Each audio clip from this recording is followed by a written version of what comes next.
સાથે સાથે આપના ધ્યાન ઉપર એવા કોઈ હોય કે ખરેખર આપ વિક્ટિમ ના હો, ભોગ બનનાર ના હો, બટ તેમ છતાં આપની વિસ્તારમાં એવી પ્રવૃત્તિ કરતા કોઈ માણસ એવા છે જે આ પ્રકારની ગેરકાયદેસર પ્રવૃત્તિ કરે છે, એ ઇન્ફોર્મેશન પણ આપ લોકલ પોલીસ સ્ટેશનમાં મારી કચેરીમાં આપી શકો છો.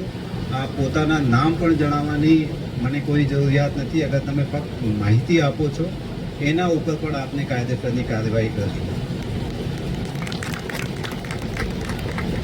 બટ એ સમગ્ર જે પ્રમાણે મેં વાત કરી એમાં મને આપના સહકારની જરૂરત પડશે. આપને સામેથી આવીને વાત કરવી પડશે, જણાવવું પડશે, તો જ આપને જે યોગ્ય મદદ છે એ મળી શકે છે. અને લાસ્ટ એક વાત કહીને આપની વાતને પૂરા કરશું. એ જે